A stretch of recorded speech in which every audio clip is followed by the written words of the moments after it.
Hey everyone, this is Heaving Bosoms, the podcast where friends who love romance recap books and movies that have smooching and friendship in them. Okay, pals, we've known this was coming for a while, but it's finally official. The Supreme Court of the United States of America has overturned Roe v. Wade, and I want to scream until all the oxygen on Earth is gone. I know this show is an escape for a lot of listeners, and we will still get to that, I promise. But I want to take this time to encourage each of you to do one small thing today to protect reproductive freedom.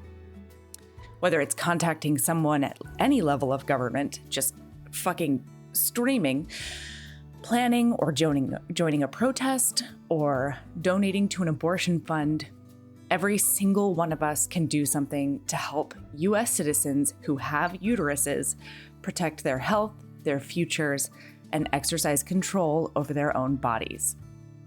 I'm going to put a few links in the show notes, including a list of abortion funds that you can donate to today.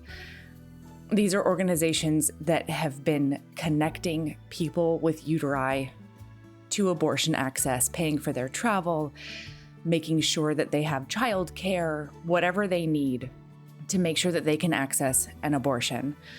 And a really, really wonderful piece by Jessica Pickney, the executive director of California's Access Reproductive Justice, about the work that's been done, particularly by BIPOC activists over the past few decades, to create the infrastructures we need that will safeguard access to abortion across the United States. I'm lucky. I'm lucky. I live in a state that will not attack abortion.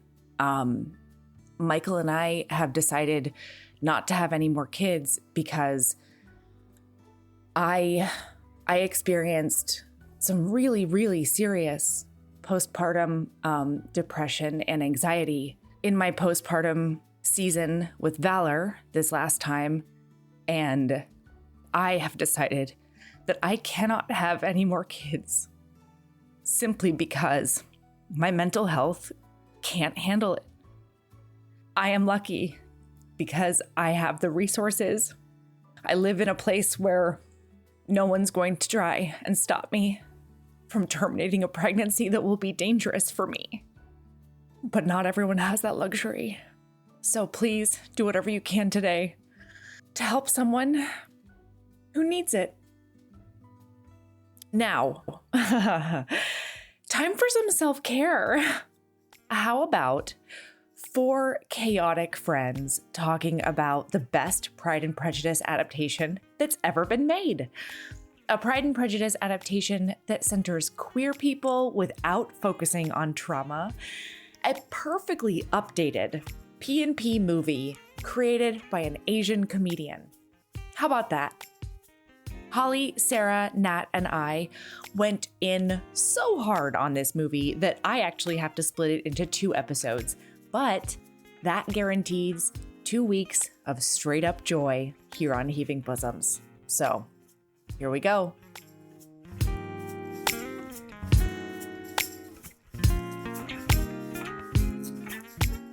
I cannot believe I get to see all of your faces today. I'm so happy. I'm the happiest happy. I know. Because we've got Holly, Nat, and Sarah Whitney here. Woo-hoo. Oh my God. And Fox. And my cat Fox Mulder is here. Oh, hello, Fox Mulder. We have a dog of mine up here too, but she'll probably keep her mouth shut. Sure, Holly. Yeah, that's a promise I can't keep, but we'll see how it goes. And I think it's important to note Natalie is drinking out of her cheese pocket koozie. Yeah. Which is not a euphemism. Because that's friendship. I'm going to see how many consecutive podcast episodes I can record drinking out of this koozie. I'm very excited. I'm very excited to keep the tally, frankly. I've got so much space now. I haven't designed my office yet, so there will be a little, tick mark for every episode with the koozie. Scratched into the wall. Ooh, yes. Like with your fingernail. Yeah. I was thinking a nice chalkboard, but your guys' idea sounds great too. No. I'm gonna use my shank. Whatever you're into. God, what's my favorite? Why can't I think right now? Oh, the Count of Monte Cristo. It's like the Count of Monte Cristo.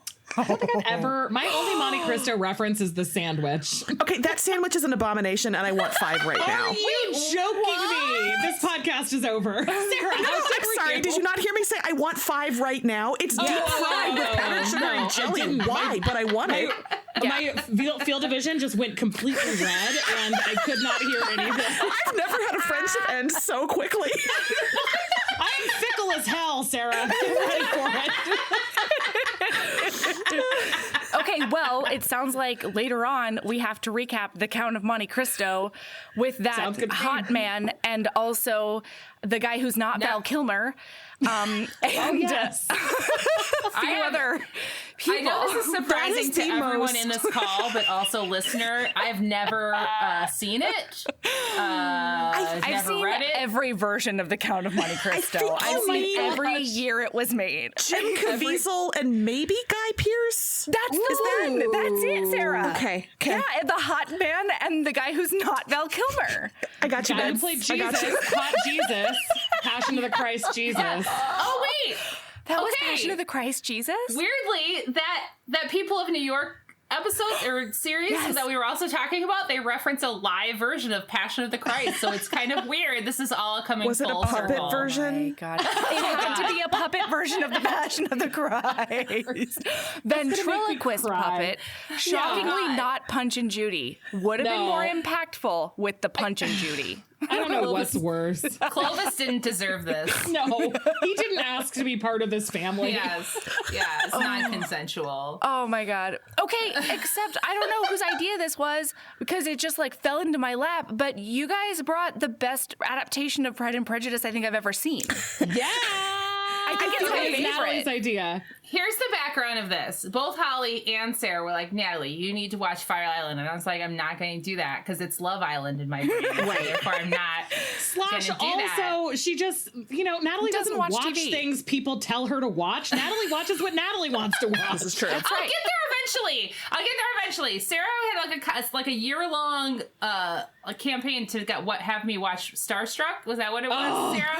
I didn't watch Ted Lasso until Sarah made me watch it at her house, and I sat there like this with my little cheekies wrists gripped in my palms, and I loved it so much. So like, I have to get there. I'm not an early adapter. So here's how you do it. You befriend Natalie slowly. You meet her online because you listen to the same podcast. You find out that you live kind of close together. You extend an invitation. Hey, come hang out. And like a couple months later, it actually happens because, pandemic, there's all kinds of stuff. Yeah. And then she comes over and then you hide her keys. And then you make her stay in your house for enough hours that you can shove TV content in her face. As much as you need It's to. a very long game. It's a long game. Very long game. It makes it That's sound the like I'm roadmap, very though. hard. It makes it sound like I'm hard to get, and it's extremely not true at all. Like the easiest get ever. But TV is another story. Like that's a hard get. Like It's a that is hard to commitment. get. Yeah. This is easy to talk somebody into because it's an hour and 40 minutes long. So it's like the perfect length for an evening. And the minute that you say it is a Pride and Prejudice adaptation with hot hotties and so much chemistry between literally everyone, no matter if it's a platonic friendship or a romantic relationship, the chemistry is insane. You're going to love it. And then just people are like, okay, fine. I'll try. Representation And- off the charts. Love stories and Margaret friendships Cho. and And relationships Margaret you don't Cho is see. here. A surprise Margaret Cho. When she shouted, bitches, I Does didn't. somebody smell some bottom? Oh my God. Can I just say, career brunch server, age unknown is the description I want applied to me. I mean, here's the thing, though. I really saw myself in that moment, not in him, but with the guy that was saying, bottomless mimosas, motherfucker. I know, it's a shame. We should be ashamed of that. We should embrace I that. mean, I was always really nice to the servers. Yeah. I identified the most with the lesbian who was really just on the water taxi at the trying end. to get where she wanted to go.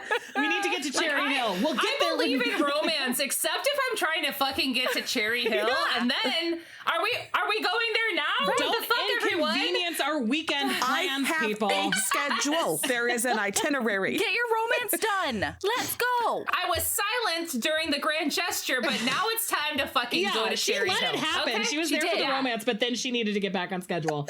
I have to say, when I first watched this, which was the day it was released on Sarah's suggestion, she was like, hey, we should watch this. And I was like, already on it, girl. Don't even bug me about it again. What's the opposite of me? What's the opposite of me? Because that's It's me and Holly being like, who's starting this first? Who's going first? Sarah and I have like a separate chat of just the two of us that's just like always talking about TV and movies.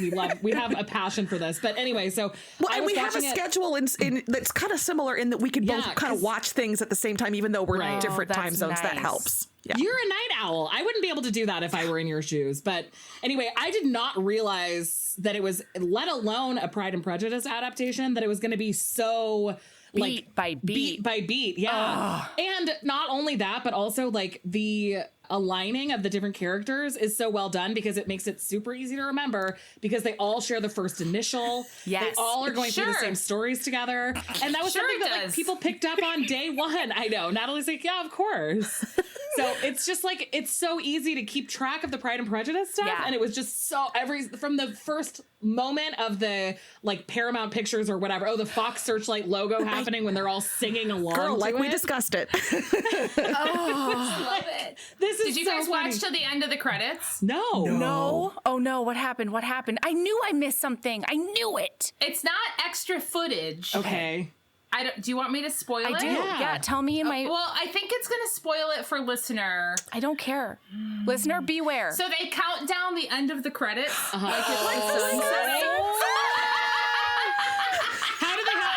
like far into the decimal points do they have to get for it? Oh, no, they do, like, I think it's the same soundbite from earlier, but they do it until the end of the credits. But you do miss, I'm proud of you, girl, you said. You said, it's a great line about a sunset. We love her. Oh my God. Just like so fantastic. So for my money, the fun of any Pride and Prejudice adaptation that is not going to be strictly set in the time period with the actual characters is what is this filmmaker's unique interpretation? How are we going to modernize this? How are we going to, and in this case, it wasn't just modernize. It was, how are we going to make this play for this group of people in this time, in this place? And what I super loved, and I'm going to be a media professor here for just a second. You already are. Let's hear it on me. I'm just going to adjust my glasses. Rain on me. But this was representation that wasn't just copy paste, like a find replace. Correct. We weren't just saying replace Lizzie with Noah. And so the lines we would have given to a Lizzie character would go to Noah. This was unique to the gay experience, unique to the Asian experience, unique to the poor experience, unique to the, I mean, and unique to the 2022 experience. All of it was really specific and informed. And full disclosure, I'm a straight white lady talking about this. So big, grain of salt with this. But it just, the thoughtfulness that they, like, what is going to be the thing that Wickham does? Like, what does Wickham do in 2022? Exactly. That's what I was waiting for. What's going to be the thing? And I thought they just, every beat they nailed. That was a perfect like way to do it because it was faster than somebody running away for a long time. Yep. It was more impactful than just somebody being saved because there was like a real moment of like we are together with this. We're doing this for each other. Yeah. And I just thought Will, who Conrad Ricamora is also in How to Get Away with Murder. And he's so good in that. But in this, I was like, holy shit, I'm in love. I know. Like I wasn't the first time. Oh. I really, I don't know, but maybe it's like, maybe he's too stiff. I don't know for me. I mean, and I did not get it like at all the first time. Really? But the second time I watched it, I was like, all right. You have to watch his eyes more. There's a lot of good eye acting between him and Noah. Oh. I also never was able to sit down and just only do this. Oh, yeah. You know what I mean? And so I probably missed a lot of those beats. You know, you probably did because there are a lot of quiet moments with him. I feel like there's a lot of nonverbal acting in this whole movie. Yeah. This is the Pride and Prejudice version that has almost, I think, the most nice early interactions with the Lizzie and Darcy character because you have Will just like straight up laughing at something Noah says really early on when he's come to collect Howie, and there's just these little moments that he appreciates him, and you see it a little bit earlier. Oh my God, when he moves the water bottle from trash to recycling. Yes, that's the hand flex. It's the you're totally right. It's like is the 2022 hand You're flex. totally right. He's being an environmentalist, and he's hot and shirtless, and he's he's still throwing away a full bottle there's like of 2 water. solid inches. So like, and that shit's expensive. Those Vox water bottles are glass, Yes. you guys. Yeah, stop it, everyone. No, but you're right, Sarah. Like it did go beat by beat as far as Pride and Prejudice was concerned, but it was so situated in the culture that they're representing, you know? Yeah. Like it's just fucking brilliant. Okay, so You know what we didn't say though? We didn't say the name of the movie or No, we did. We did. Oh, did we? Okay. Because Natalie said you she were thought like- it was Love Island. Yes. Oh, right. That's true. Okay. What a way to introduce it. Yeah, no, we're professionals. if you thought that this was just straight people We're dating so on a reality show, good at and then this. you Sarah, take my refused to wine. watch it, but then you found out that it was actually gay men on a Pride and Prejudice, then you were way more likely to watch it. This movie is for you. This movie is for you.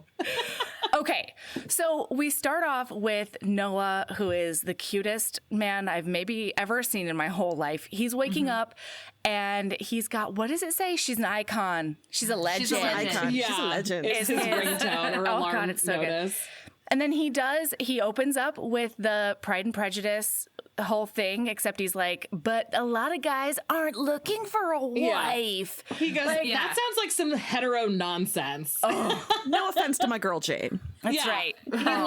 He loves her so he like And the fun thing about it is that Joel Kim Booster, who plays Noah, is also the writer of the screenplay and the executive producer. So he got to have and also the star. So he got to have And also best friends with Bowen Yang. also because, best for years. I made Sarah read a profile of Joel Kim Booster, and Bowen Yang and him are like hanging out in the profile. Like they are. It's in truly Vulture, best and it's a great piece. Just looking at We'll link the it. actor No at the beginning wonder of the they're so film. perfect. They love each other, and like part of the relationship that Noah or that Joel has created for Noah and Howie is because they sort of have gone through that same thing where they feel like where Joel felt like they were incredibly similar, but they've had these really different careers. But both of them are comedians. Joel is a stand-up, and then obviously Bowen was on SNL, so they've had these like sort of parallel pathways, and they have like years of friendship. So it makes it even sweeter. I love friendship.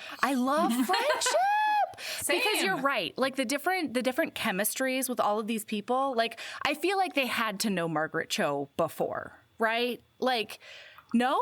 No. Really? Not according to the profile about it. Wow. They were like big fans of hers. Yeah. And I think they even offered her the role. Like she didn't have to audition for it. Yeah. But they weren't like intimate friends. Oh, wow. But don't you kind of want to believe that if you met Margaret Cho, that would be the experience? She would be, exactly. She would be It's the like dream. making dinner for you and Yeah. like telling you that you're stronger than you appear. And then you just do a faceplant into the pool. Just Yeah.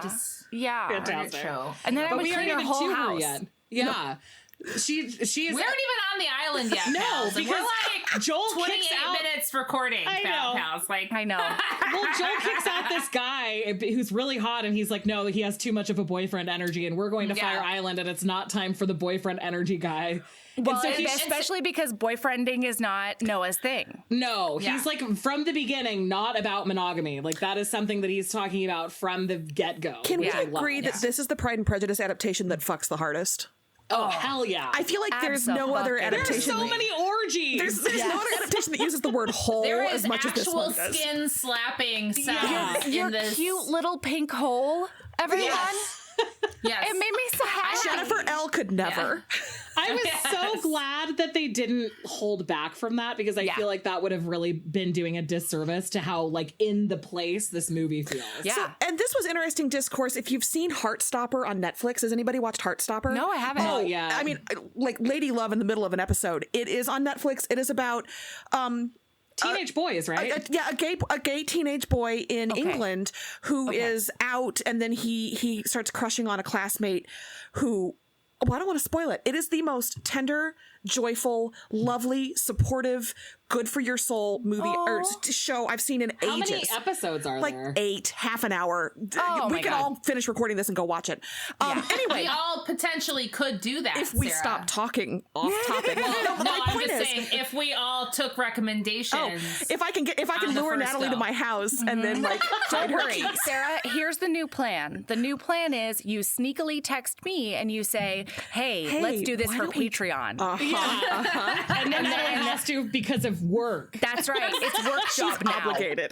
Well, that's just kind of anyway. My point with that is, it is a lovely, beautiful show, but it is pretty chaste. I mean, it's a high school show. I don't expect high schoolers to be fucking. That's I don't fine. really want them to bang. But this was in front of me. I don't need to see tiny pink. Yeah, no. I'm not asking for that at all. But this was such a nice, like, inverse. Yeah, you have so many shades of stories, so many shades of love stories right now about different coming out and being queer and finding love and relationships, whenever you define it, in all these different media and shows. And this was just such a complete 180 swing from that one, and I just love that we have both of them kind of in the same time period. I know that there's a lot of critiques about media about gay people, about it always being either a coming out story. Like, that was the problem with that Kristen Stewart holiday movie that would have otherwise been pretty good, but it was all about like coming out to your family and, you know, that being so, everyone being disappointed. And this doesn't even have a single lick of that. They've all been out for like 20 years. Yeah. They all are really sure and confident in who they are, I guess, outwardly, which is part of the plot, is like, how true is that? Like, are you actually or not? But it's just like, it just is not doing the things that you worry that queer media is going to do, or media about queer people not created by queer people is going to do. And beyond that, it also is showing that not every queer experience is the same, right? That you have two Asian men who have really different experiences because they've prioritized different things, or they've done different things, they've chosen different routes. And so from each other. And they want different things. They want different things. You know, they present in different ways. So again, the representation and they of even this talk about that on the ferry. So we haven't even gone to the ferry, but let's go to the ferry. I love that Noah spent $300 on an Uber from Bushwick. He put it on a Forever 21 credit card because that's the only given to him by Amanda. It's so real. It's so real. So he can catch the ferry because apparently that's his thing. He's like always super late for the ferry. And on the ferry, we're meeting all of their families. So we're just going to call them the family because they align with the Bennetts. And I think that's how they call themselves family. They call themselves the family. So I thought that Max was so hilarious on the second watching. So he's the Mary Max is Mary correspondent. Yeah. Max and he's reading Madeleine Albright's memoir on the ferry. Give me a Max spinoff immediately. I want to know his secrets. I want to know more about what was happening in the woods, Max. Woods. All right. Because everyone kind of gives Max a little bit of a hard time. Yeah, I think thou dost protest too much, because he's like, outside sex is gross. And they're like, oh, yeah? Y'all. But like, Lyme disease is real. Okay. Lyme disease is real. Oh, hey, HBs. I don't know if you've heard, but we have a Patreon. For as little as $5 a month, you get over 150 bonus episodes, most of which include Aaron, videos of regular episodes, author hangouts, and so much more. Do you want to hear Aaron and I recap every single episode of Crash Landing on You? What about a little film called Psycho Stripper? Do you want more recaps of ridiculous Thanksgiving and other holiday books and movies? And how do you feel about Naima Simone and I recapping amazing reality TV? All of that and more is on the Patreon. There's so much content at your fingertips as soon as you sign up. Seriously, hours and hours. Anyway, it's patreon.com/Heaving Bosoms Podcast if you want to check it out. And of course, that link is in the show notes. Keep being a badass.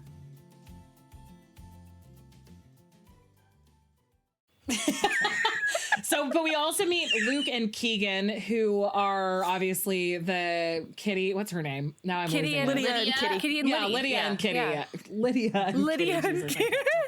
Lydia and Kitty. And they're like two peas in a pod, which I really thought was appropriate. And they care about each other a lot, but they also kind of give Noah a little bit of grief all the time, which I love as sort of like the Lizzie, Kitty, Lydia thing of just like they feel like he doesn't get them and he doesn't really think that they're like that smarter together. Right. But they all love each other so much. And Noah I keep in my notes, I used Joel at like half of the time. So I apologize if I accidentally slipped that up.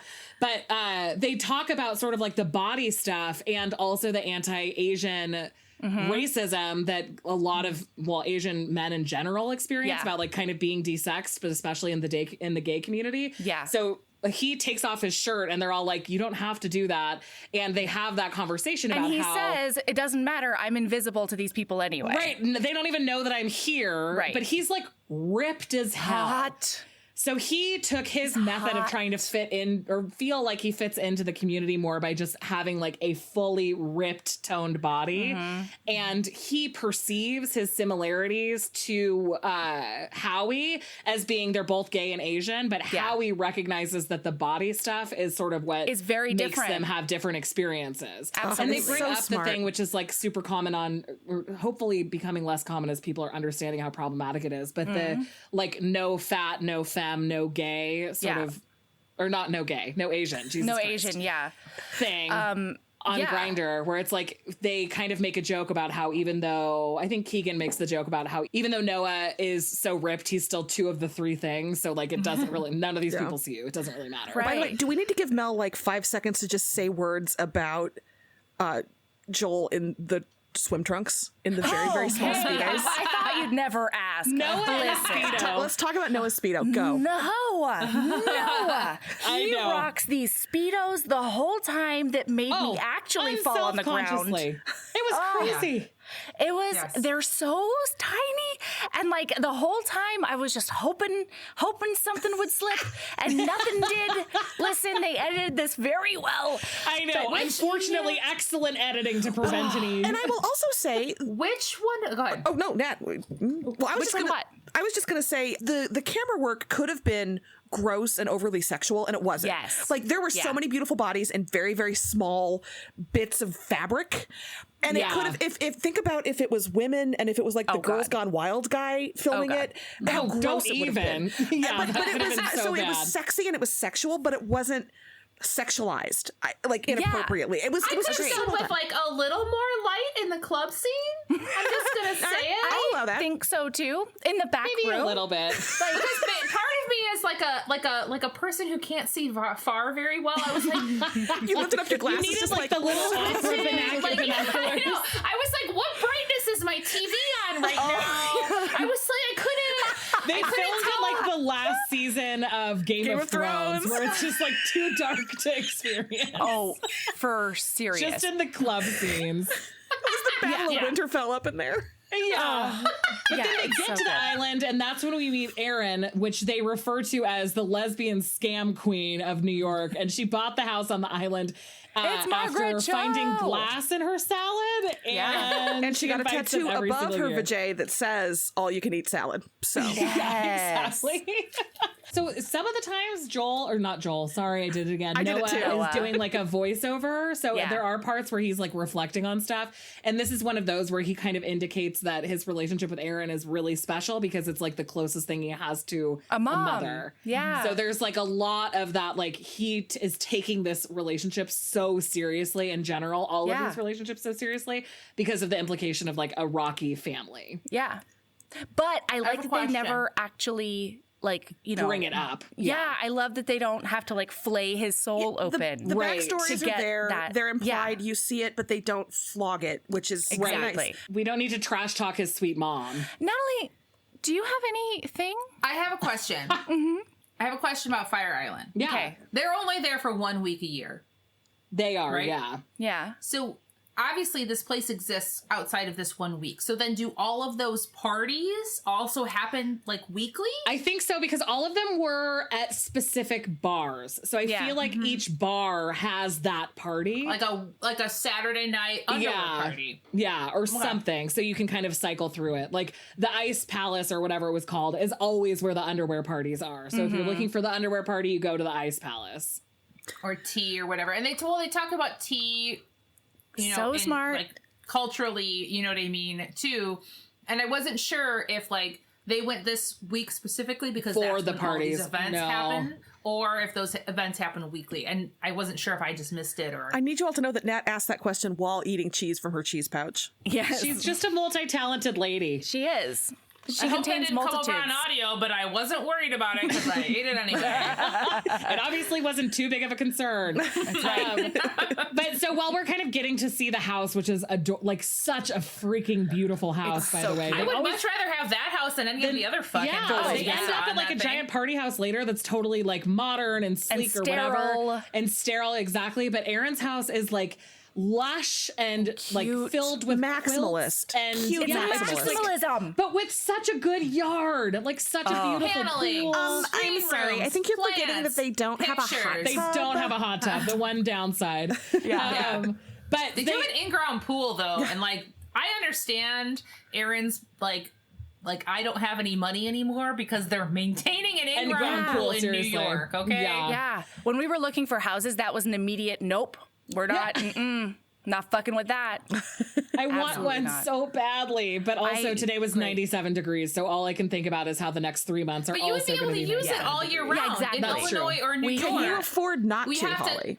That's what I'm saying, but we have other people in this household to convince. You get a saltwater pool, then Matt can go in it without a problem, and she sell won't. that line to me. Maybe she would. How dare you? I've dragged her into pools before. She was not a fan of it.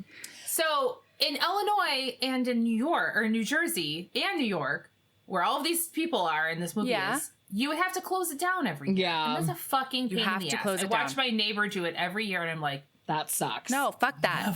Never.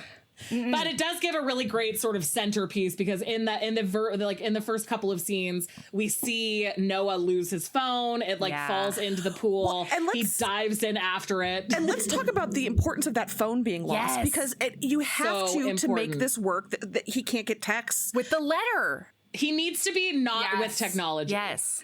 And let me say, as a romance writer, you need to think about that sometimes, like why does somebody have to just show up when they could just text? What's the reason for that? And it's really, texting has made it a little harder for some of those plot contrivances. So I love that they did that. And I love the perfect answer. And I'm jumping to the very end though, when Will says, those are waterproof now, right? Yeah, I know. Oh my God. So before he loses his phone, he and Howie do have a conversation about how Noah's not going to sleep with anyone until he gets Howie laid. Like that's his mission for the weekend. And he's really devoted to that. And then he loses his phone and they're joking with Erin about how maybe Erin, their sugar mama, could just like buy him a new phone. And she has to tell them that she actually has to sell the house. Like she has no money. Yeah. The time has come for this house to be sold, and everyone is completely flabbergasted and sad. Can I tell you? When Mr. Collins comes and throws them all out of the house, so like the Mr. Collins is the bait. No, so the Mr. Collins is Quibi. Can I tell you the in-joke here? She makes the joke that she invested in Quibi. Yes. This was developed to be on Quibi. Was it? So that is an extra. I didn't know that. Yeah, an extra little bit of funny. If you were going to explain to somebody what Quibi was. Quibi stands for Quick Bites. It was a streaming app that premiered short-lived. Right before the pandemic shut everything down. And it was kind of designed to be like, oh, you're on a commute. You have 20 minutes on the subway. Here's Quibi. Everything is in 8-minute increments. And so it was designed for commuters. And then the entire world shut down and Quibi folded like 2 months later. It wasn't even that. No, it was. I mean, that was certainly part of it. But the other part of it was that they were like, we have all this like investors and startup money and all the bullshit. So we're gonna throw $3 million at Chrissy Teigen, and we're gonna throw $5 million at like everybody was getting a Quibi show. Yeah, and it was like the app version of the Fire Festival. It was totally unsustainable. Yeah, because I don't think that they even ended up producing anything. Like it went under so fast. There were some things that were produced, but they've repurposed them for other platforms. Other stuff. Like that. That's a very good double joke. So yeah, her being like, I invested in Quibi, and this is what it was designed for originally. Perfect. Okay. Perfect in-joke. I will say, hold on. I will say that up until this point, I was like, I identify a lot with Noah. But then when we got to the point where he just declares that he's a slut who wants to make sure everybody gets laid, I was like, oh my God, Noah's a melody. Noah, melody, Noah. I have done this before. I've been like, no, we're getting you hooked fucked up. I'm really bad about that. I especially make my sister angry when I attempt it with her. Totally. Because she really thinks I should have nothing to do with her love life, which is fair, but I am her older sister. Yeah. And I'm also incredibly bossy. So good luck, Katie. It's not going to happen. And knowledgeable and wise. Yeah. Yes. And beautiful. Good Also instinct. beautiful. Yes. Anyway, Resilient. throughout I just need everyone who watches this to really sit with the music choices throughout, though. Like every single, there's so many covers of Britney Spears songs or covers of other things that are just like perfectly played out for all of these transitions even. So they're just transitioning into the tea dance, which they just call the tea. When you watch So to much the end music. of the credits, which everyone should, you get to see like the whole soundtrack layout, and it's like you're like, wait, I'm waiting to see who did the cover of the second Britney Spears cover, and I was like, oh, it was Muna, by the way, which we listened to a lot, MUNA. Ooh. Oh god, that made it worse. Hold on. And We're having some glasses problems over just here. loving like t-shirt, my glasses with my t-shirt, totally normal stuff. But yeah, you were watching through the end, and you're like, how many I know. I songs was just were about to in grab this mine, movie? Sarah. Here's my cloth, Infinity. Yeah. Oh yeah. Do you need to borrow one I of their think I cloths? actually have one somewhere here. It's fine. So they do a little bit of like the history of the tea dance, which I thought was also fun, kind of paying like homage to the historical. Yeah. Well, and like, dragging the experience. straights along also. They didn't sugarcoat things, and they just kind of were like, this is how we're doing it. We're not going to stand down the edges. But also, here's some history. Remember, this used to be fucking illegal. Here's some context. I loved it. Yeah. And then we finally have the meet cute, which is one of the best ones ever done because they're all standing as like a group and they see this other group of 3 super hot guys and fucking, they're like staring at them, obviously. And then the hot guys are staring back. And then Charlie, who's the Bingley facsimile, waves. He doesn't wave. Such a dummy. Listen, I was transported back to academy when I was in 7th grade. It was a college like camp where middle schoolers go and do college for a week. Yeah. I had this crush on this boy named Chad because of course that was his name. That's how Mac feels about Chad. Agreed. Mac hates Chad. Yeah. And it was like one of the first times that I was like trying out, like how to Flirting. flirting, I guess. How can me as a teenager be sexy for this other teenager? Oh my God. And like preteen. It's impossible. Oh, It was yeah. You were a middle preteen schooler. times. You're right. So total preteen. Oh. And I have a visceral memory of standing at like the Coke machine, filling up my fountain drink, and then seeing him over there, us making eye contact, him like sort of smiling, and then me just going, oh no. I thought it was such a great Bingley move, and I truly think that both Bingleys are so well casted in this. Mm-hmm. Yeah. Okay. Because Caroline Bingley is her face, I mean his face, because it's Connor. Connor, yeah. Not Is that what his name was? Cooper? I think it's Cooper. Cooper. Honestly, listen, what's he doesn't the deserve a difference? name. It's true. It took me until like midway through the second watch where I was like, he's the sister. Yeah, he's Caroline. He's being such an a asshole bitch. in the best way. It's like, I think that I like him as the Caroline more than I've liked any Caroline in any Same. version I've ever seen. Because if you watch his face, he's doing so much like sneering and just like smirking, and you feel It's the like fake smile. Yeah, the fake smiling. and you feel that anxiety that you would feel if somebody were acting like that to you in person. I mean, but to then be Charlie is fair- such a goofy sweetheart with his waving at this crowd of people staring at him. The other Carolines were not able to say, I am here to fuck that man. Yeah. so That's back true, off. that's true, So I that's feel like true. he That's had a a little really more good freedom. thing. But Yeah, no, I he was loved great. Oh my A little gosh. bit more freedom. I was not sexually attracted to Nick Adams in any way, who's the actor who plays Yeah. Cooper, but I would watch him in everything. He was Yeah. great. Yeah. Yeah. He was So really, great. really good. So Noah's trying to get Howie to go over there.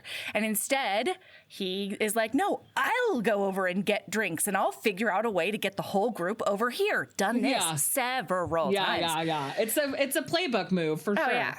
Absolutely. And so then he gets accosted by a man who has an Asian man fetish, and it's very uncomfortable for everyone involved. He full blown says, "Are you Korean? I have a really good sense for these things." Yeah, you look Korean. Holy ballsack. And then later on, he goes after Howie. Yeah. And so he also Noah's goes trying to after talk him Will. out of it. Oh yeah, he definitely right. But he goes after Howie, and Noah's trying to talk him out of it, and he's like, that man has 5 anime tattoos. You cannot go home with him. Those are 5 red flags. Yeah. But in this interaction, Noah grabs Will, who's just walking by, to be like, actually, we're together. And Will does not handle it that great. He's kind of like, I don't know what you're talking about. Fitzwilliam Darcy cannot. He can't improvise. He cannot also improvise. raise your hand if you were halfway through the second watching of this movie and you were like, Will means Fitzwilliam. It's perfect. Oh, I love it. It took a very, very long time for me to do all of this. And so he's like, this is my boyfriend. And Will's like, I don't know what's going on right now. I don't know what's going on. And then the guy's like, are you Filipino? I have a sense. And he's like, I am now leaving. Goodbye. Which is truly the only reaction to people like that, besides actually yelling at them. Absolutely. Absolutely. So then Noah comes back to the group, and without drinks, obviously, because he had to hightail it out of there. And then the Bingley Darcy group starts to leave. And so Noah is, he's not the best with subtlety. And this is something I also identify with. Yeah, same. And so he's just like pushing Howie behind them, being like, they're leaving. You gotta need to talk to them. Does push him down a set of stairs. Have not done that, have been close. Okay, and when Howie gets up, he goes, that happens all the time. All the time. And Charlie goes, you must have very strong bones. And then he says, just my knees mostly. Zing. Okay, this is a movie with a million pop culture references. That was a Clueless reference, right? Which Probably. one? I could see it. When Ty falls when down, and now I'm going to be known all night as the girl who fell on her butt. To me, it felt like kind of an intentional Clueless homage. That's there brings some more Austin in there because that's a Sense and Sensibility. Just a thought. It's what it reminded me of. I like it. I'm totally here for it. Charlie offers Howie whiskey and says that it'll help, and he knows because he's a doctor. And then Margaret Cho goes, is like, somebody to cover her mouth with their hands because she's so excited that the hot guy who's like clearly kind of a nerd for Howie, who waved to the group, is also a doctor. Be still my heart with this version of Bingley. He's like him. a golden retriever, but not. He doesn't seem stupid. He just seems like enthusiastic. And maybe just, also a little just naive. Sincere. Yeah, sincere and naive. Yeah, exactly. I love him. Okay, so they're all going to go watch the sunset, and they decide to go as a group. And so Howie and Charlie are trying to like get to know each other and flirt. Cooper's being a fucking asshole, and he's like, so what do you dig at? Like, tell me about your job where you make pennies while we have all the jobs that make so many monies. And Noah says he's an attorney like Christine Baranski in the Good Fight. Yep. The only attorney I trust as well. Christine's the only lawyer I trust. Yeah.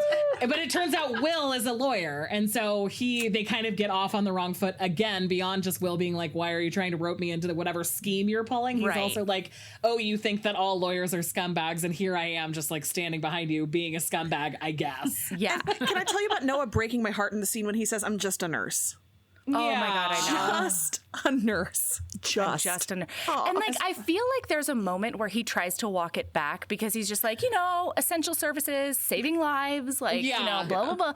But it was like so degrading toward himself at first. Yeah. And I think that unfortunately is just any person who identifies as male in a nursing profession in general. I feel like our culture is like looks very much down on anybody who is a male presenting nurse. Well, yeah, talk to any man who's a nurse, talk to any woman who's a doctor, and you're going to get could you get the doctor in here? I'm the doctor. Or are you the doctor? No, I'm a nurse. There's a lot of gender shit. But especially men in like care professions, even teaching, it's just, even being an academic advisor like me, I have like of 30 advisors I work with, there's probably like 6 who are men. It's just God. Can I tell you? I'm so sorry. No, you're fine.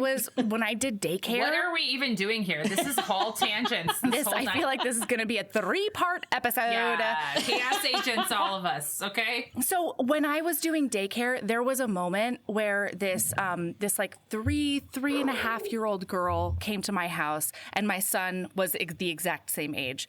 And so they were playing out like different careers, and we were playing out different scenarios and all that kind of thing. And I was like, okay, well, if you were in a hospital, like what would you be then? And she was like, well, I'm the nurse and Ember's the doctor. And I was like, really? How is it starting so young? Yeah. I know, 3.5, maybe. And I was like, really, why? And she's like, well, he's a boy and doctors are boys. And I was just like, oh man, we're working on that. Is what we're going to do. This one for later. Putting a pin in this. We spent a lot of time rewriting those narratives while she was at my house. Tell you that much. You brainwash her for the better good. I did. But this is where we see their first sunset countdown too, and they start by just counting it down regularly, and then the sun still isn't setting, and so they do like 1, okay, 0.9, 0.8, 0.7. And then the sun finally does go down and they all cheer, and Charlie is like very into the little bit that they're all doing. Charlie is charmed. He's so charmed. He thinks that the whole group is so fun. Mm-hmm. It makes you wonder about Charlie's friend group, because he was very, very envious of how everyone has each other's backs, about how everyone's accepting of everybody else, about the in-jokes that they have, about all of it. He just loved all of it, and all of the rest of his friends were like, oh yeah. So Cooper and Will... listener, that was me silently like looking... doing side-eye. They could tell. They could tell. Yeah. The pause was... It has a lot of expression. A pregnant pause, yeah. That's right. So both of them are like, kind of assholes about it. Will's mostly just awkward, as a Darcy should be. Yeah. And later we find out that when they go into a room, Charlie and Will... He's like, Cooper's just a family friend, and I want a real friend here. Like, you're my real friend. You have to be here. And I feel like there's a lot of that for Charlie, where he's sort of either gone with the flow and run with these like prep school circles that suck. Yeah, he hasn't gotten to make a lot of decisions about the support system he actually wants. Right. He just is like kind of found himself in this situation. Mm-hmm. And later on he says, I've never met anybody like you guys. And then he has to kind of walk it back to be like, I don't mean that. Like, and I think what he means is affectionate, supporting, giving each other shit, Yeah. Who are just so comfortable with each other, because they really are. And that's where that platonic chemistry comes from. Like, all of the Bennetts are just like so in sync with each other. Absolutely. Hey, HBs. I started an Etsy store. Did you know? Right now, it's full of all the St. Vincent items you need, because St. Vincent is thoughtful and cozy all year round. We've got a book sleeve to keep your books, planners, e-readers, or really anything else safe when you're on the go. The inside is fuzzy, and they feel so incredibly lush in your hands. I went round and round with the manufacturers to make sure I had just the right thickness. Those feature art of St. Vincent and Evie during their carriage adventure that was painted by the amazing Mayara Faraz on one side, and then I created a St. Vincent Would Always wreath on the other side that has a bunch of little Easter egg items in it. There's a St. Vincent Would Always warm brick enamel pin. It's like, if you know, you know. I designed a special edition Marriage of Convenience candle that is specific to Devil in Winter, with the help of HB Jen at Post Pouring Company. It combines dark amber for St. Vincent and rosewood for Evie, and it smells so delicious. It's hard to even wrap my brain around. So if you want to treat yourself or be the St. Vincent you want to see in the world by getting a care package for a friend, check out our Etsy store.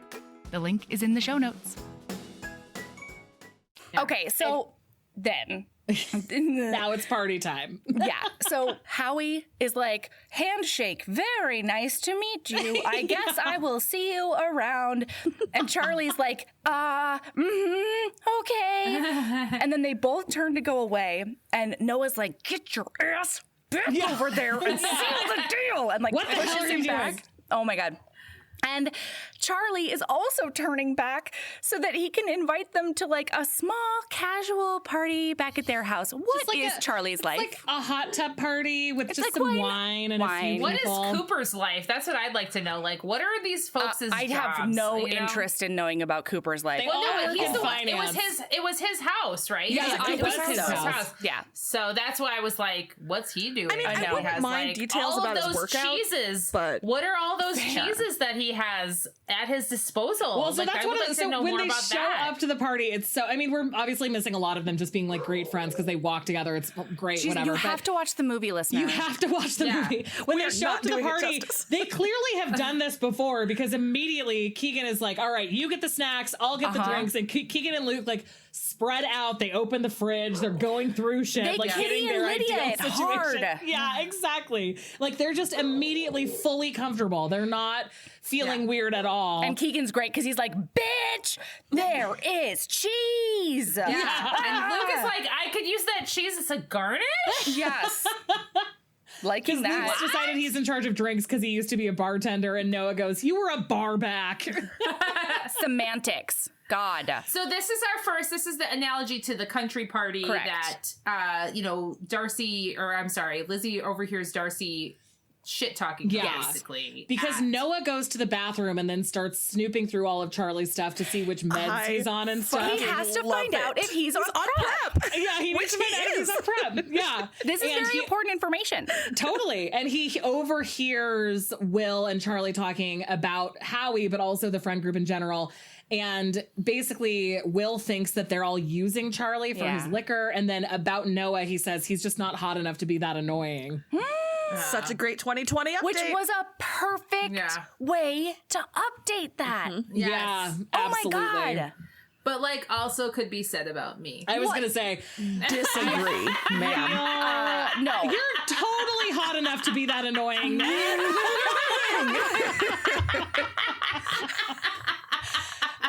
But also Will talks about how he thinks that Fire Island is a playground for superficial and vapid morons. And that's when Charlie talks about how he needs to be around better friends this weekend. Yeah. Because he just went through a breakup the month before. He barely even knows Cooper. He's trying to like be around people he can feel connected to. And Will is like, these people are just weirdos. Like, you don't need them. Yeah, they're just using you. Yeah. And then it's followed by an interaction between Cooper and Keegan and Luke, who are kind of being messy. Oh, no, Cooper and Howie, where Cooper asks Noah where he got his Speedo. He's like, is that from Amazon? And Noah goes, actually, it's an heirloom. It's been in my family for generations. Made me so happy. Funny. My God. And Keegan and Luke are wasted. They're like bringing cheese into the hot tub. Luke pukes into a vase. They're like, honestly, best life. Yeah, he knows what he's doing. I just saw my 21-year-old self, maybe 22. Somebody has, of course, come up to probably each and every one of us and said, it's time to go. And we're holding a household item that we shouldn't be in our hands.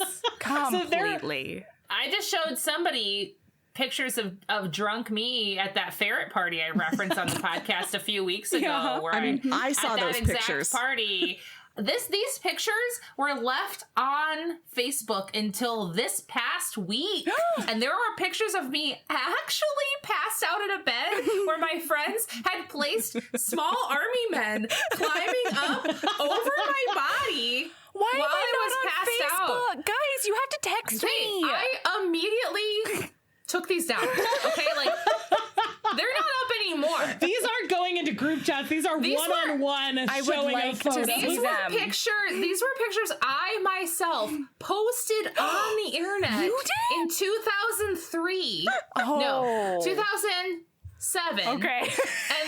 And then thought that was 2003, fine. you were still a high schooler. Yeah. No, 2007, and then thought I should leave them up for 15 years. That's the amazing I was part. still hired at multiple jobs with these ones on the internet. Because you where I was doing the hookah version of a beer bong. That is what proves to you that you are pretty enough to be that annoying. That's right. I'm not saying I'm collecting these in a file to show your oldest child when she's old enough to need leverage. Oh God, but I'm can not you imagine your oldest child seeing pictures of you being a drunk mess. There's nothing she How embarrassing for her. She's like, oh my God. I will never make her study harder. You don't even know how to smoke a hookah, okay? Yeah. I can do it way better than you. I just feel like her love of enforcing rules would really make your drinking behavior in your early 20s kind of make her feel a little nuts. Anyway, so they all leave, but they leave Howie in the middle of the foyer holding the speaker, and they're all trying to get everyone else home. But Howie's whole conversation with Charlie earlier had been about Gays in Space, the SNL sketch. Yes. And when I watched it today. Did you? I haven't seen it. I need to look it up. And when he's in the middle of the foyer with all of these like abs gay guys, like just nothing but abs and pecs standing around him staring at him. Yeah, white abs. They're all the things. Exactly. He's like, so have any of you guys ever seen Gays in Space? Like he has just no idea how to make conversation with and the these meta people. of Bo and Yang being on SNL. And talking about that's so great. But also Gays in Space was probably on when Bo and Yang was like coming. A child. So this was an So this was this old sketch that was, dang it, don't know any names. Jason Bateman and he does talk about that. He talks about Jason Fred Bateman. Armisen. Yeah. What? And you can do it. Will you got Parnell. this. Wow. Oh my God. And Rachel Dratch and Tina Fey and someone I don't know. Maybe it looked like Fortune Feimster, but I don't think she was ever a cast member. Or maybe she was just like a supporting. Anyway, Will Arnett and Jason Bateman and who was the other one? Will Parnell? Is that who I said? Do you mean Chris Parnell? I mean, it doesn't matter. Like we're any good at names. It doesn't matter. Listen, it was indeed Chris Parnell. Was he It's either not... Will Forte or Chris Parnell. Those guys are kind of... Yeah, they were on the same time, weren't they? Chris Parnell, and they were Gays in Space. Oh, and Kenan Thompson. Oh, cool. Love Kenan Thompson. So the four of them are all gay men, like stereotypical media early gay 2000s men. terrible Correct. representation. And they are in space, and it's hilarious. But then Rachel Dratch and Tina Fey and this other nameless female comedian are a very butch other team of Gays in Space. And they're trying to keep their race going, but they need the sperms. And they're like, and Jason Bateman's like, that's fine, but we're really not into it. And they're like, it's okay. We have a semen extractor that we have created, and it's just like a white abs man that's there to extract semen so that the butch alien race can continue. Gays in Space was 2005, and I believe Maya Rudolph was involved. Maya Rudolph sang the theme song, and she was like a fembot in like a fembot outfit. By the way, it's way funnier than I just described it. So I'm go sure. watch We'll Gays in link it. Space. Yeah, sure we will. It was way funnier. Like I'm doing than I just described it. Anyway, so Howie doesn't come home that night, so Noah goes back to the party house to find him the next morning, and Cooper says, oh yeah, your friend was pretty drunk last night. Top shelf liquor just hits differently than well. Yes, but also Brayden. But also, can I help you? Oh yeah, can I help you? Because I met the night before. Oh God, Caroline. Oh my God. And I love that Noah's just like, are you serious? It was last night. You saw my whole being last night. I was literally standing right here. And the funny thing is that when he runs into Howie and Howie's like sleeping in a bathtub, Howie also says, I think it was the expensive booze. Yeah. And Noah's like, where is everyone This is not how science works. This is not science. Yeah, those is fantastic. Okay, but it before also that, does. Before that, we is have the hand to do flex, the water 2022 hand flex. Because Will comes out in these shorts that are like just over sweaty. Oh, he's sweaty. I think he's maybe been in a saunas or working out. He may have been jogging. He could have been jogging. Yeah. Oh, listen. We'll do that, I guess. So he comes out and he's like, hey, listen, I just want to say I'm sorry. And also, like, here's a peace offering. Take your friend this bottle of water. Oh, God. Well, and he apologized for Brayden. And Noah actually says, you're apologizing for Brayden. Yeah. Yes. And Will's like, it does not compute. And so he's just like, you know what? Here's a tip. You can drink the tap water. Fuck off. Yeah. And he leaves. They're and then, fully sparring. Oh, it's perfect. Good. It's so good.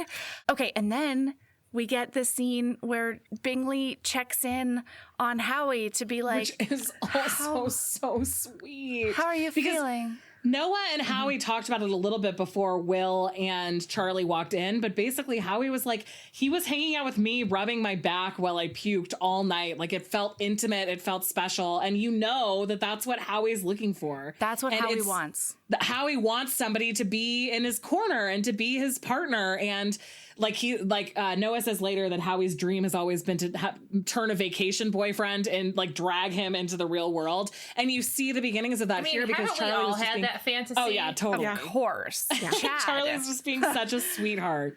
He's so sweet. And when he first walks in, Charlie's like, well, I'm here to check on the patient because he's a pediatrician.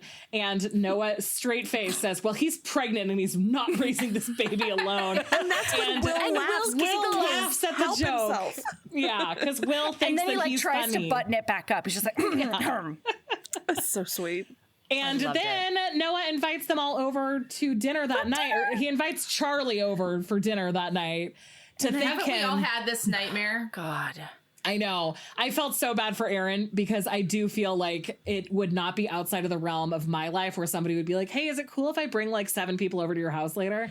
They're all really with rich people with high expectations. Okay. No problem, right? Now, I need you to know, if that happened to me, I would call you immediately. Natalie, well, thank you. I would handle it much better if it was someone else's house than my own. So I'm going to tell you there for you in a second. Don't ever move to New Jersey because I will do it to you. The responsibilities will be endless. I will. I'll just be like, no, I know a great place. His restaurant, not house. Yeah, it looks like house, but it's not. My house is never clean, so like that's never a safe bet. Like I will always be able to feed you, but it will be disgusting. No, here. Like it will not ever be disgusting in your house. It's not disgusting. It's charming and lived in. I have a confession to make. Tell me everything. I have a really big it's just confession us. to make. This one time, Sarah was like, Natalie, I'll surprise you and come up to watch Bridgerton with you. And I was like, in this house? So then I vacuumed my floor. Don't tell Sarah. No! I vacuumed my floor, but then I didn't want her to know that I vacuumed my floor. So then threw some Cheez-Its on there. No, I shuffled all over the floor so you couldn't see the vacuum marks, and it wasn't obvious that I vacuumed my floor. Because Sarah said, I'm surprising you, and you can't clean just for me. I love you so much. Please never vacuum for me. Ever. Okay, here's the thing. I'm never going to tell Sarah that I'm going to vacuum for her, okay? Don't tell her. It's our secret. But listen. It's our secret. When I got there, Natalie had a tray of snacks. There were macarons. There was cheese. There were salted meats. There was alcohol. I swear to God. To be fair, I had made that entire plate already for myself. Yeah. So it wasn't like I surprised Sarah with it. Like I had made it for myself, and then I gladly shared it with Sarah. Oh my God, I'm in love with you. But I can't believe how much Prosecco and fancy ass sandwiches I made for myself on Bridgerton release day. Yeah, I was like the queen. I can't believe how many mini quiches I heated up from Target on release day. The funny thing about making fancy mini sandwiches for yourself, though, is that with tea sandwiches, you're supposed to cut off the crust, but when it's in your own house, then you just have like a bunch bunch So first I just ate the pretty sandwiches, and then I just used a fork and mashed all of my edges together and ate them with a fork, like a little like so the sandwich salad. Weird, like if you have sandwich poutine. If you have good TV and snacks, and I live within an hour of you, I'm just gonna show up. So like that's a warning to all of you. I mean, I do like that. But she will vacuum. I will say, it depends on how long it's been since I vacuumed. Fair. Honestly, Nat, your strategy of shuffling all around the floor is so much better than mine of throwing Cheez-Its on the floor. Your gut reaction, Mel, was not fantastic for solving that problem. I was going to say, the only solution is just don't vacuum. You also just like a bag of shredded cheese. You just like fling it all over the place. The cats will take care of this. Truly, though. Oh my God, where the fuck were we? Okay, so they go home and they tell Aaron. Yeah, Aaron's like, go to the store, get everything you can, make sure that it's all on sale because it's damaged or whatever. So meanwhile, I'm going to be vacuuming and then shuffling over the line. Exactly. Meanwhile, I'm going to make sure that no one knows I vacuumed. So while Noah is banging cans against the ground to try to dent the can so he can get a discount, this really hot hottie in some ripped up shorts with a great face, so charming, quads, wonderful thighs. and the ones that are opposite I hope that he's not a total shithead in real life. Inside. Oh, yeah. I didn't even think about that. In the show, he is the Wickham. We'll get there. We'll get there. Yes, He's Wickham. Wickham. We know that. I was like, what is that guy's name? But one of the most charming things I've ever seen in real life, though. Nope, this isn't real life.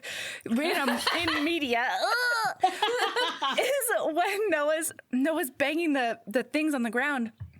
And Wickham comes over, whatever the fuck his name is. Zeb? I don't know what his name is. Dex. Do you want to know what his name is in real life? Yes. Something bad.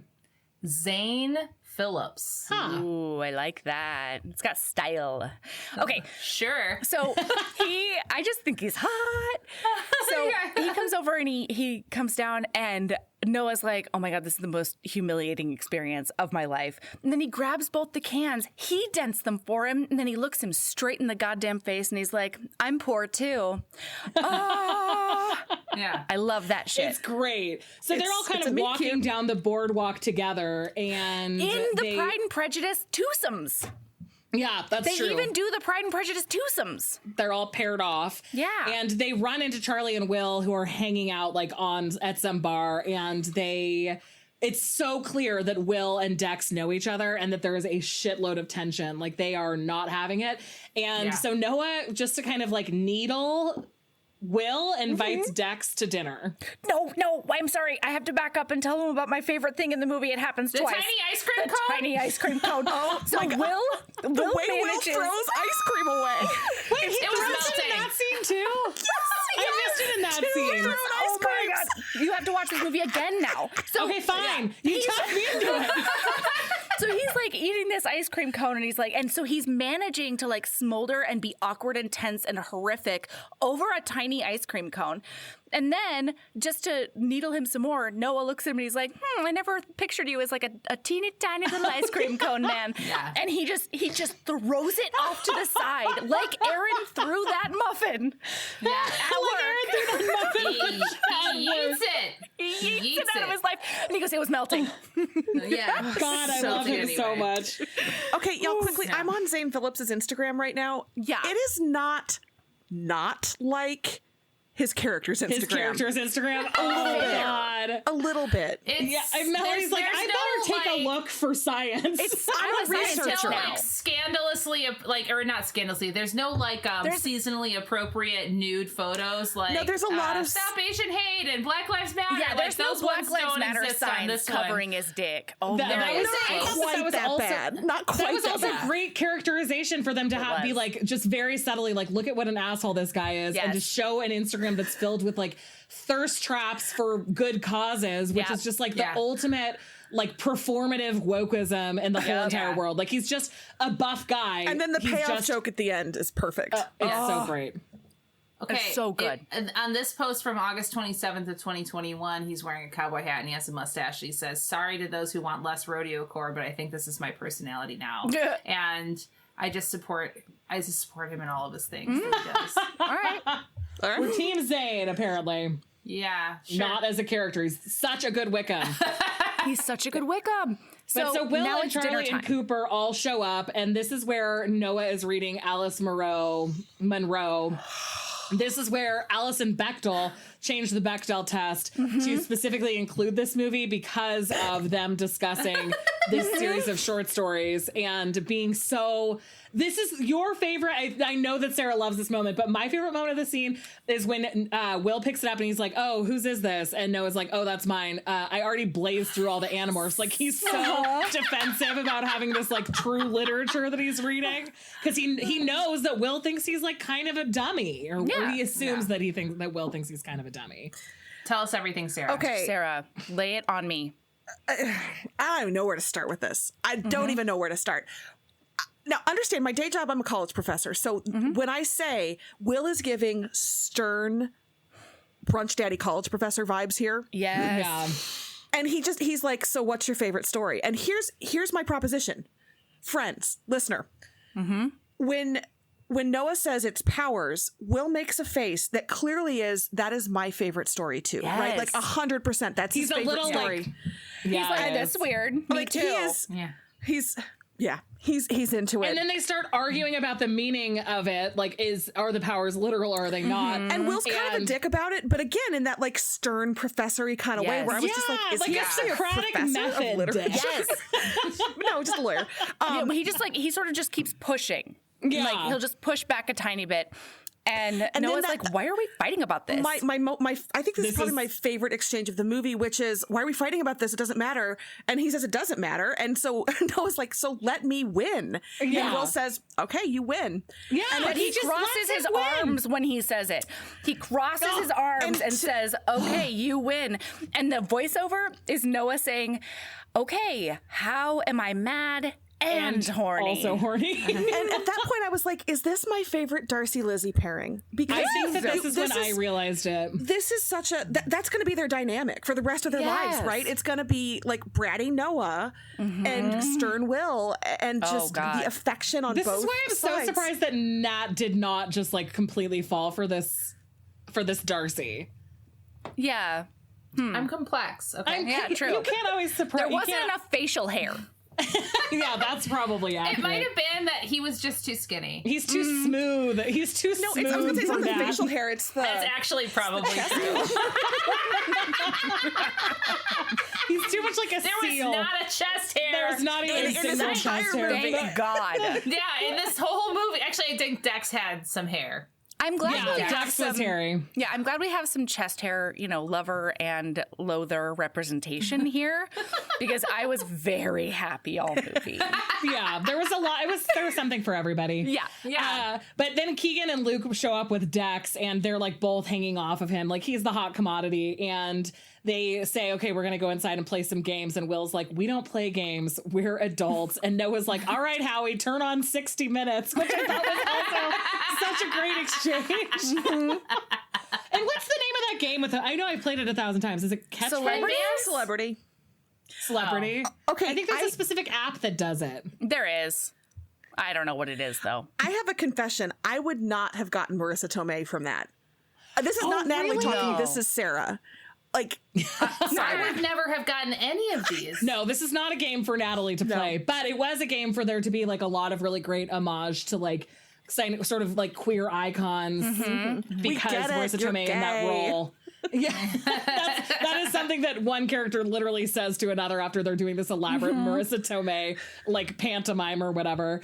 And while they're all fighting over how he should have gotten that it was Marissa Tomei, because Will is just like a stick in the mud. He doesn't get it at all. He's guessing all of these things and everyone's like giving him grief about it. Yeah. Dex and Noah leave the room to go get a drink. And Dex tells Noah that Will is like super judgmental about Dex's OnlyFans, that he's just like, he thinks he's better than everyone else, which is just confirming everything that Noah already thinks about Will. Which is also a perfect update. Perfect. Yeah, perfect. Fucking perfect. Yeah. Because you see, like, the thing that he's criticizing about Will is true to Noah and completely believable. Yes. And it's something that's, like, not a full deal breaker, but it confirms what your worst thoughts are. So, of course, you're not going to give him a second chance.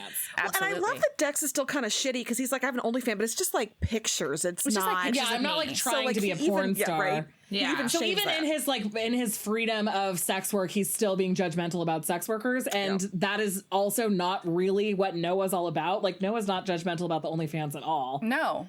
At all. He doesn't give a shit. But also it's such foreshadowing to be like, I'm not trying to be a porn star, and then having the villainous thing be so related to that. But anyway, and so it's also perfect because he's so arrogant that even in the Year of Our Goddess 2022, when everybody Googles everybody, if fucking immediately, he says, I'm on OnlyFans, but it's only pictures, when Noah could pull up that OnlyFans and find out Noah exactly can't what because he's he doesn't doing have a phone, which is probably that's also the thing. That's the another only great reason time for him to not have a phone. He That's the absolutely only reason. would have pulled up his OnlyFans if he'd had access to a phone. Absolutely. Oh God, that's fucking brilliant. I didn't even realize that. You have to get rid of the phones. That's like the new thing. For the you story. just gotta get rid of it.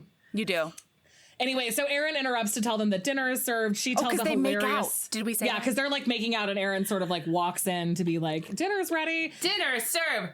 pop it. Yeah, she tells a really funny story about using a flip phone flashlight to check somebody for crabs in a bathroom. People we met at, was it Red Lobster? Here's the thing. The first time I watched it, I thought she said flip flop. The light on my flip flop, and I was like, "What year were there lighted flip flops?" Don't you but also, remember? like, I'm into it. Yeah. So been very useful. The cinematography in this dinner scene is so beautiful. Like, there's so much of it that I just felt like I was really there, or at least like I was nostalgic for something I've never experienced, which was dinner with these specific people. Like, I felt like I wanted to be there so badly, and so does Charlie. And that's when Charlie's like, "You're all just so different from anyone I've ever met," and then he kind of explains like that it's not because of the way they look or whatever. It's a good thing. He's super into it.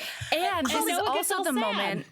I know, this is also the moment where Will sees a different side of Noah, because all he's seen is like the bitchy, biting comebacks. Yeah. And Noah's just like, yeah, we really love it here, and that's why it's going to be really sad, because this is like the last summer, and he gets a little bit choked up. He gets and a little Will, nostalgic. Yeah, and Will is just like, you can see it from across the goddamn table. Oh, yeah. Will there is eye contact. Well, so that's another thing about the profile that I read of Joel Kim Booster is that the reason that they cast Conrad to be that love interest is because he was the only actor that they did a chemistry reading that Joel was like visibly uncomfortable Flustered. around. He flustered him. He was like flustered by Conrad because he's a babe and he's got that voice and he's and they wanted to cast great. a white man for the Will role, so you would have the race as well as the class issue. Right, but so the conversation at the end could be an explosion about race and class rather than just like you're rich and don't understand. But their chemistry was just perfect, and so they Well, they no, actually but it changed also kind of, but there is commentary on that coming from the totally. mother of two half and half kids. Like, there is commentary when I don't remember who it is. They're like, oh, his mom's even. white. Oh no, no, it's not Cooper. No, it is Cooper. It is Cooper, I the think his fucking mom's white asshole. as anyway. Yeah, it is. Yeah, Cooper his when mom's they're at white that anyway, party. so like it doesn't really even count. Yeah, like that. Like he gets a determines what you're- pass from that. Oh, it's fucked. Right. Anyway. It was The app is called Heads Up. Oh yeah. Yes, of course it is. Sorry, I've been really working hard on it over here. I think there's a kid version of it too. It's fun. Yep. It is really fun. But just like those people, I will become an immediate monster. Oh yeah. I like to pretend like I don't have a competitive streak a mile wide, but I do. I do. And it's ugly. It's loud. Shocking. And then I know. sometimes Holly will just end the game in the middle of the game. That was You're one not time. done. Holly, what did you do? It was just like all of the cannabis gummies had hit at the same time, and I was like, I can't keep track We were of these. in rules that anymore. game, ma'am. We were in it. Fair. She was Holly like, wasn't. this game, Holly was just we like, need to I'm go done. to bed. I was like, She was just we're going this to bed. game needs to be over. I did that the other night, Holly. I brought back a bunch of edibles because I went to Oregon, and I did find out that I mistook poison ivy for any other plant, and I did cover myself in poison ivy. And when I found out what an idiotic mistake I made, I was like legitimately upset because it's so dumb. And Michael was like, "Why don't you just grab an edible and just like not do anything tonight?" Why don't you just not unpack, not podcast, not do anything? It's Just a grab great an edible, solution. Go Especially sit on the poison couch. ivy is the worst. It's so terrible. It was a rough 5 days until we got that prednisone That's why in my Max body. won't have sex in the forest. In addition to ticks, it's Honestly, also are we poison on ivy. Team Max on that? Well, that's true, Willie. As far as we know, he does protest quite I a bet bit he's about careful. it. I bet he carefully he's chooses very his careful. spots. Just choose a tree, put your hands against that tree, and you're ready to roll. Good to go. I want you to write an entire blog post on Sex in Alfresco nature. Save sex in the woods. This is how you make your two passions merge, Natalie. Taking notes for my next book. Taking notes.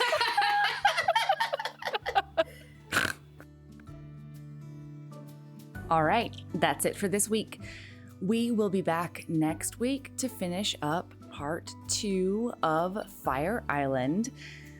And until then, keep being a badass and love yourself as much as you love being hot enough to be that annoying. Because let me tell you, listener, you are.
Hey, you. Yes, listener, you. Are you loving the show? If so, please leave a rating and review in your podcast app. The 90 seconds you take to say something nice not only helps new people find the show, but it makes me super smile over at HBHQ. Also, I've had a few people ask, and the answer is yes. We are still doing the 5-star bribe. If you leave us a review with 5 stars, then we'll do whatever book you want. We're real deep into the list though, so it might be a while. Lilas! Okay, back to the show.